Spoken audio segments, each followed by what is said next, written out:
Welcome back. It's time to open the door, and it's time to find out who's the next turd who's got in their eyes. And here's your host, the man taking on the feces of evil. It's Jay Scott. Thank you, Matthew. And tonight, it's Uri Geller. Uri Geller is a self-proclaimed psychic from Israel. In the 1970s, he exploded onto the scene, becoming the most famous psychic in the world. And if I'm wrong, then I'm wrong, but it really came very strong in. It could be two mountains with a round thing on, or two people. Can I show? Yeah, I'd like to. Am I wrong? You're right. I'm right. Good. That's what I got. Oh, that's... I know you're going to think this is a setup, friends, and old Tom has never conned you. Geller could read minds, could duplicate drawings, and bend keys. Bent at about a 1 degree angle when you started out, and it's coming up on 45 degrees now and still moving. Are you thinking bend? Is that what you're doing? Yes, I'm saying bend. You're saying bend? Yes. Hard, soft? No, I'm saying bend, bend, bend, and sometimes I say bend, baby. just- You move the spoon very, very gently. Okay. But he's probably most famous for bending spoons. Yes, you see, I feel it. It's yes, going. It's getting I can loose. feel it. Yeah. And there's no. See what? just Look, doing it's becoming. It's like Look, putty finish it. wax. You see? Look, and keep stroking look at it this. here. Look, you see the crack? No, don't. You see the crack is becoming bigger. Yep. I melt the metal down, so. How? I want it to bend. I just say bend. Yeah, you melted it. You see? Geller became a psychic superstar, appearing on TV programs, in magazines and newspapers. It seemed that there was no one who wasn't amazed by his psychic supernatural abilities. Well, there was one. James the Amazing Randi was a stage magician, escape artist and illusionist, and, like Houdini before him, challenged those who claimed to have paranormal, supernatural abilities. The media, even some scientists, were taking the Geller phenomena seriously. So I decided to show, for starters, that I could at least duplicate these effects using trickery. Now, a key can be displayed in such a way that it looks like it's bending. For example, magicians call this process ratcheting. But to do this, the key has to be bent in advance. And it gets soft. So I say to it, bend, bend, bend, and it bends. James Randi would go on to duplicate all of Uri Geller's so-called paranormal feats using simple trickery. Geller was making it really big and was due to appear on the biggest chat show on the planet, The Tonight Show with Johnny Carson. Here's Johnny. Johnny Carson was himself a competent magician, cooked up a plan with James Randi before the show went live. And then we have a gentleman you may have seen, you possibly have read about. He's been on television before. His name is Uri Geller. And he is known as, or claims to have, psychokinetic powers, and that is the power to affect objects, sometimes by moving them, bending them, by lightly touching them, by divining the numbers or the throw of a dice when they're in a box. Some people have said he's a fraud. A lot of other people have great belief in what he does. But what was waiting for Geller were a series of challenges set by Randi that could only be passed by somebody with real psychic powers. He's like Karnak, we're in real trouble. If Geller was indeed using standard magic tricks, then tonight was not going to be his night. This is what scientists call controlled conditions. And we hope we're going to see some rather astounding things tonight. Would you welcome, please, Uri Geller? As far as Geller was concerned, this was just going to be an interview. In fact, he'd been shown a set of questions that Carson was supposed to ask him. The first words out of Geller's mouth would be an indication of how the show would go. We have only met... This scares me. This scares you? Well, this is... This scares me. This scares you? Well, this is... This scares me. This scares you? Well, this is... We just got some things together here, and as I said, as you as you progress and do what you want to do tonight, well, you can tell us what you would like to try, and we'll leave it up to you. I'll try when I'll really feel up to it, okay? If you'll just join us, we are talking with Uri Geller, who claims and has performed some very astounding feats. We have a variety of objects sitting here. We have also, as per your request earlier this afternoon, and if you want to try that or whenever you feel like it, one of our staff members did some drawings which have been sealed in an envelope, and I'd like you to take your own pace when you feel like you want to try anything. Want to try that particular experiment first? When I'll feel for it. When you Sure. And now these objects out here are, we have some nails, we have some keys, we have, if you can see, some forks, we have some aluminum canisters. These are the type of aluminum canisters I guess a roll of film would come in. All of these objects have been supplied by us. You did not bring anything here at all. Now, from a magician's perspective, Geller appears to be in serious trouble. Quite a way through the show, and Uri Geller has made no attempt at performing any of his feats of supernatural powers. Averages in naming the number that is on the top spot of the die without touching the box or opening it whatsoever. So, would you like to try anything here? Why don't you ask some more questions? Want me to ask you some more? Are you feeling in the mood yet? Huh? Oh. More questions? All right, let's... What's the capital of South Dakota? No, I don't mean to press you. Now, since we have been gone, let me explain to the audience at home that he has not touched these objects in any way. They were brought over here by our property man. The table was placed here. Johnny Carson makes it clear that during the commercial breaks, nobody has been near the objects on the table. Again, this is what we call a control condition. If I'll feel for... And one of them contains water, I like to do it the way we'll start eliminating the ones that do not have the water. That's the way I did it at SRI. That's the way I'll try to do it here. All right, without touching them? Without touching them, of course. All right. Why don't you pick out the... When I say take this out, take it out. Right, so of course. That means there's no water in that. I'll try to go down.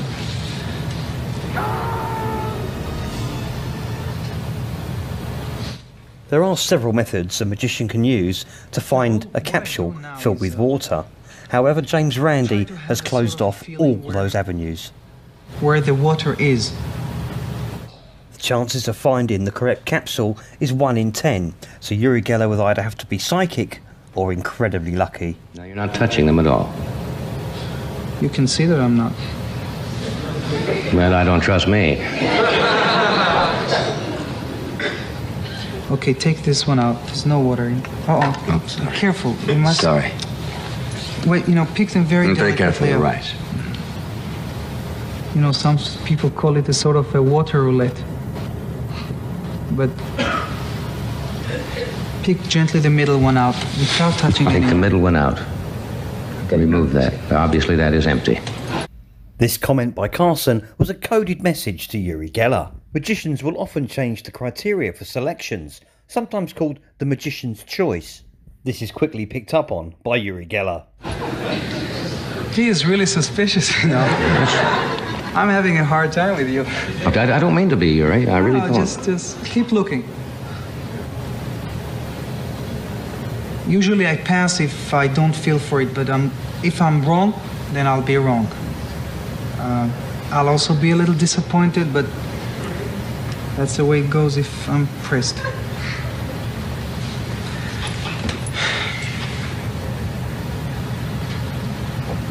See, Johnny, what happens here, you can see that there's nothing put on here. I'm not Yes, I understand. trying to make it longer. I'm trying to feel. If there's no feeling, then I can't do it.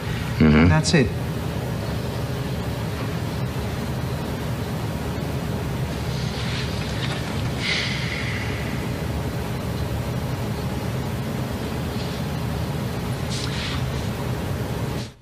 Again, from a magician's perspective, this guy is completely screwed. His only option is to try and buy time and sneak a look during a commercial break. Okay, let me rest a little, all right? All right. I'm surprised because before this program, your producer came and he read me at least 40 questions you're going to ask me. Well, I can ask you all kinds of questions if you'd like me to ask you questions. I have to have time, and give me a little more time. All right. Now, we'll cut away from a commercial, and I will verify, and everybody in the studio will verify that nobody will touch the objects, okay? Again, following the protocol laid down by Randy, Carson makes it clear that nobody is going to go near the objects during the break. Which one is the breast? We're back. How are you feeling, Uri? Fine, I feel fine myself. In other words, this is something you just have to feel, and you can't be pressed on. That's it. It can be pressed, and I'm sorry if that's it. Okay, eliminate this one also. Eliminate that one. Good. All right. I already had my feeling on the first one. I feel something from it, but You're not sure? I'm not sure. Now, what you have to bear in mind is before this appearance, Geller was bending spoons and keys quicker than you could say charlatan. But under these controlled conditions, he was having a hard time. Let me try. This one is not over yet. I'm going to come back sure to not. Can you take this spoon in your hand? Geller, now knowing he's onto a loser, decides to ask the other guest, Ricardo Montalban, to pick up a spoon. Hold it no. Open it and put your other hand on it, gently, like that. It seemed as though Geller was about to go into his normal spoon-bending shtick. But on this occasion, for some reason, he wouldn't even touch the spoon. To understand this seemingly bizarre behaviour, you have to know a little bit about spoon bending. There are several methods a magician can use to bend a spoon. One of these methods is to ensure all the hard work's been done before the magician even gets on the stage. For a demonstration of this particular technique, there's only one person to go to. James, what about the spoon bending trick? Because that was, I believe... Uri Geller's big trick. Yeah, I think that... You can show us, can't you? Yeah, I think that's one of Geller's only 4 tricks. He only has 4 tricks in his entire repertoire. Well, any singer who only has 4 songs that he or she sings would be doomed to failure. But Geller's done very well on simple 4 tricks. Can you show us how it's done? And the spoon bending trick, yes, it's done very carefully. Wink, wink. All right. I have a young man here who's, you're a volunteer, am I correct? Okay. Would you hold on to each end of the spoon, that's it, and hold it maybe a little, yeah, that's pretty good. Okay. Now I'm just going to massage it very gently here, all right? Now hold it firmly. Put your elbow down on the table, perhaps. There, you get a better grip on it. Now I'm just going to, well, first of all, let go of it for a second. I want to, you can't see me hammering it on the table, but I am doing that. Okay, hold it again, please, and hold it up. There we go. Now I'm just going to stroke it gently like this, and I'm going to wiggle it back and forth. Okay? Just wiggle it back and forth like that. Now, it doesn't seem to be doing much, but watch carefully now. Watch carefully. Oh, look! It's actually getting it's getting flexible. Look at that. It actually gets flexible. It sort of turns rubbery. Isn't that the strangest thing? Look. Oh, look. So how are you doing that? Look, it's getting completely flexible. Doing it very well, I think. And it flies into 2 pieces. Wow. A miracle of a semi-religious nature. How do you do that? Yeah. Now, this is a rather simple trick that kids can do, too. I can teach any kid to do this inside of, half an hour or so. It's not all that difficult to do. But Mr. Geller has built his whole career on a simple trick like bending spoons. Another technique is used if the magician finds himself in a situation where he has to bend somebody else's spoon. To do this, a magician has to be very smart in ensuring that the spoon is bent at the right time so nobody sees him. Some magicians say that Uri Geller wasn't smart enough on BBC TV's Noel's House Party.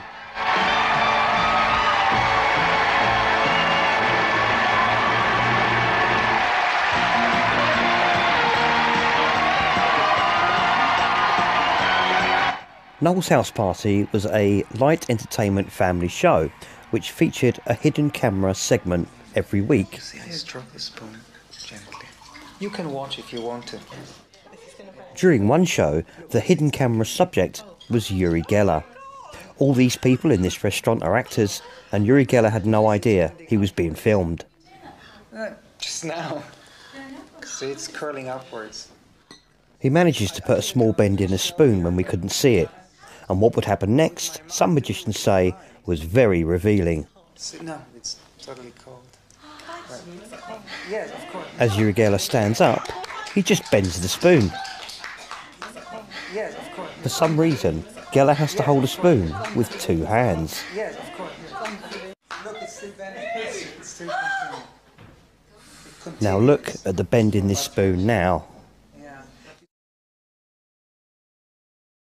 You see, on television, people think it could be a trick, you know, and I have kept, but it's not, and it's your spoon. Yes, indeed. If you don't mind. I think you might. All right, I'm sorry I interrupted your. But you see. So, on The Tonight Show, Uri Geller faced this same situation. How to bend somebody else's spoon with so much scrutiny going on. This man, whoever he is. The simple answer, he doesn't even try it.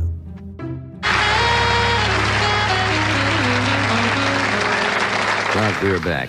Uri was telling me you don't feel what, strong tonight? I don't feel strong. It's not all tonight. Right now I'm feeling being pressed, and then I can't. Well, I'm not trying to press you. I really not. No, you're only telling me. Well, will you try that or that? Well, I thought that was the idea of. No, I'm not. No, I'm not trying to put you down. I didn't mean that patronizingly at all, because I have seen you on shows, and I thought the idea was to show, if you possibly could, some of the things that you claim you can do. And I certainly don't want to press you, and if you don't feel like you can't do it tonight, or don't wish to try, I certainly don't want to make you feel uncomfortable. I'm not trying to be skeptical. I would love to see these things. I really would. Right. Is there anything else that appeals to you? Now, if I'm pressing again, well, for example, now you asked us before the show and this afternoon. By this time, Uri Geller, I think, clearly knows he's been stitched up by Johnny Carson and probably has a good idea that James Randi had something to do with it also. This didn't bend much, and right now here I'm stuck. I don't feel for it more, so I don't want to be stuck either on an envelope. Mm-hmm. Now, here come the excuses. That many people are skeptical about these things. They see something happening, and then they want to see it closer and closer. There have been many people running and saying that they can duplicate what I do.